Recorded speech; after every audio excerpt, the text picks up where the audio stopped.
አሁን የምንሰራው የሳብማንዲቡላር ግላንድ ወይም ደግሞ የምራቅ እጢ ውስጥ ድንጋይ ሊፈጠር ይችላል። ይሄን ታውቃላችሁ? የምራቅ እጢ ውስጥ ድንጋይ ሊፈጠር ይችላል። የምራቅ እጢዎች በጣም ብዙ አይነት የምራቅ እጢዎች አሉ። ዋናዎቹ ከዚህ ከጉንጫችን አጠገብ እዚህና እዚህ ጋር፣ በውስጥ በኩል ደግሞ እዚህ አገጫችን ስር በአፋችን በኩል የሚገኙ እጢዎች ናቸው። እነዛ እጢዎች እንግዲህ ምራቅ ነው የሚያመርቱት።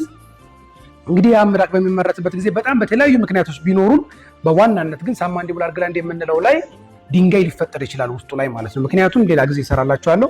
ይሄ ድንጋይ በሚኖርበት ጊዜ እንግዲህ ምራቅ መውጣት መግባት አይችልም ማለት ነው። ምክንያቱም ስለሚዘጋው ማለት ነው። ዳክቱን ዩዥዋሊ ዳክቱ ውስጥ ወይም ግዴታው ቲዩብ ውስጥ ነው የሚዘጋው ማለት ነው። ይሄ ምራቁ ተመርቶ የሚፈስበት እና ወደ አፋችን የሚወጣበት ቲዩቧ ላይ ነው ድንጋይ ወይም ጠጠሩ የሚመረተው ማለት ነው። እና ወይም ደግሞ የሚከማቸው ያ ጠጠር አለ ማለት ምራቅ እንደ ልብ መንቀሳቀስ አይችልም።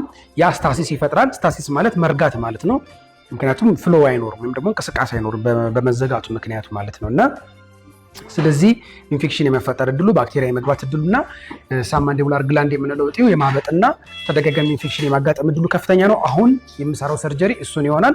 ከነጠጠሩ ግላንዱንም ዳክቱንም አንድ ላይ ሪሙቭ ማድረግ ይጠበቅብናል ማለት ነው። ከዛ ውጭ ሌላ ኦፕሽን ስለማይኖረው በአክቹዋሊ በጣም የተለያዩ እንትኖች አሉት፣ የህክምና አማራጮች አሉት። ነገር ግን በጣም ላርጅ ከሆነ ስቶኑና ረጅም የሆነ ክሮኒክ ሲያላደናይትስ ወይም ደግሞ ለረጅም ጊዜ የቆየ የግላንድ ኢንፌክሽን የሚያመጣብን ከሆነ ማውጣት ግዴታችን ሊሆን ይችላል። ሌላው ኢንዲኬሽን ደግሞ በጣም መልቲፕል የሆኑ ግላንድ ውስጥ ወይም ደግሞ እጢ ውስጥ የሚገኙ ጠጠሮች፣ ድንጋዮች ካሉ ምንም እንኳን ኮመን ባይሆንም ማለት ነው የሳብማንዲቡላር ግላንድ ውስጥ ላይ ልናወጣ እንችላለን። ሌሎች ብዙ ምክንያቶች አሉ። ኤኒዌይስ አሁን ቀጥታ ወደ ሰርጀሪው ይገባለሁ።